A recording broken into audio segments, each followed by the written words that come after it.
یہ بات ہے پہلی جنگ عظیم کی، جب ایک ڈاکیا خطوط لے کر کہیں جا رہا تھا۔ اس کا سامنا ایک برطانوی فوجی سے ہوا اور فوجی نے اس پہ بندوق تانا اور کہا، رک جاؤ۔ یہ شہری ایک جرمن ڈاکیا تھا جو بارڈر پہ خبر رسانی کی ڈیوٹی سر انجام دے رہا تھا۔ جب فوجی نے دیکھا کہ یہ ایک نہتھا ڈاکیا ہے تو اس نے رحم کھا کے چھوڑ دیا۔ تو دوستو، یہ ڈاکیا کیسے جرمن چانسلر بنا اور کیسے 7 کروڑ لوگوں کے لیے موت کا باعث بنا۔ یہ ڈاکیا آگے جا کے ایک سیاستدان بنا اور نازی پارٹی کا سربراہ بھی بنا۔ تاریخ میں یہ انسان ہٹلر کے نام سے مشہور ہے۔ جی ہاں، ہم بات کر رہے ہیں ایڈولف ہٹلر کی۔ ہٹلر آسٹریا میں پیدا ہوا اور بچپن ہی سے باپ کے سائے سے محروم ہوا۔ وہ ابتدا میں مصور بننا چاہتا تھا، لیکن حالات کی سختی نے اسے ایک ظالم ترین انسان بنایا۔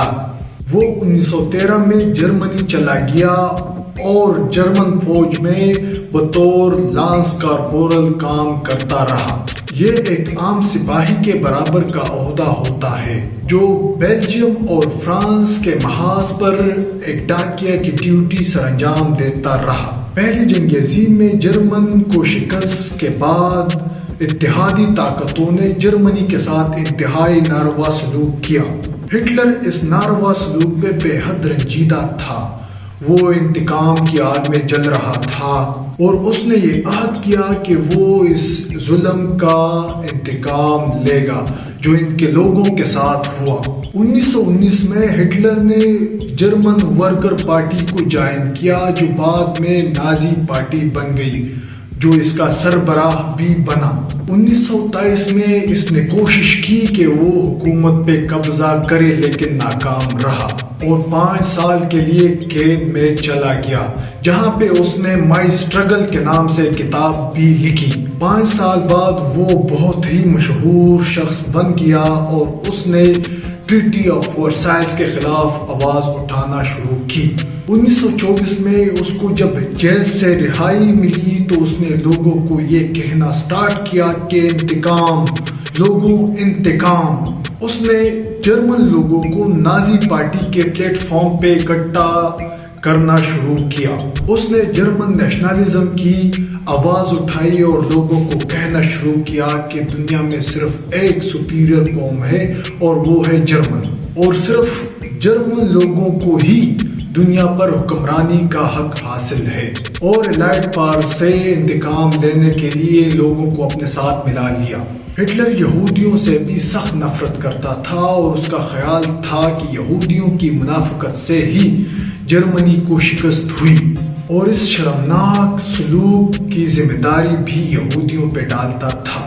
آپ کو ساتھ میں یہ بھی بتاتے چلیں کہ ہٹلر کمیونزم کا بھی سخت مخالف تھا۔ 1932 میں نازی پارٹی نے یعنی ہٹلر کی پارٹی نے عام انتخابات میں سب سے زیادہ نشستیں حاصل کی اور اس طرح ہٹلر جرمن چانسلر بنا 1933 میں، اور جرمنی نازی ریپبلک بن گیا۔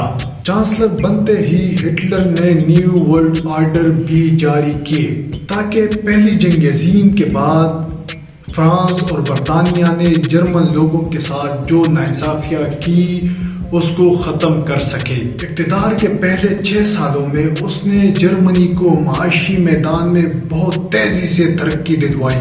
اس نے وہ ساری پابندیاں منسوخ کی جو پہلی جنگ عظیم کے بعد جرمنی پہ لگائی گئی تھی، اور جرمنی کو وہ سارے علاقے واپس کیے جو جرمنی سے پہلی جنگ عظیم میں چھینے گئے تھے۔ یوں ہٹلر کی مقبولیت میں بے انتہا اضافہ ہوا۔ ہٹلر نے ایک مضبوط ترین آرمی تیار کی اور 1939 میں پولینڈ پر حملہ بھی کیا، اور اسی طرح ستمبر 1939 میں دوسری جنگ عظیم کی ابتدا بھی ہوئی، اور یوں 7 کروڑ انسان لقمہ اجل بن گئے۔ اس جنگ کے دوران اس نے 60 لاکھ یہودیوں کی بھی جان لی، یعنی ان کو چن چن کر مارا، اور اس قتل عام کو یعنی یہودیوں کی قتل عام کو ہولوکاسٹ کے نام سے جانا جاتا ہے۔ وہ ایک ظالم ترین انسان تھا۔ یعنی نفرت سے بھرا ہوا، لیکن اس کے دل میں بھی محبت کی آگ جل رہی تھی۔ کہ ہاں، آپ صحیح سن رہے ہیں، اس کی ایک محبوبہ بھی تھی جس کا نام ایوا براؤن تھا۔ جب اس کو اپنی شکست نظر آنے لگی تو اس نے ایوا براؤن سے 29 اپریل 1945 یعنی 1945 میں شادی کی، اور صرف 2 دن بعد اس نے اپنی محبوبہ کے ساتھ خودکشی کی، اور یوں ایک ظالم انسان کا خاتمہ ہوا۔ تو یہ تھی ایڈولف ہٹلر کی کہانی۔ امید ہے آپ لوگوں کو اچھی لگی ہوگی۔ تو دوستو، ہمارے ساتھ رہیے، ہمارے چینل کو سبسکرائب کیجیے، اپنا بہت سارا خیال رکھیے گا۔ فی امان اللہ۔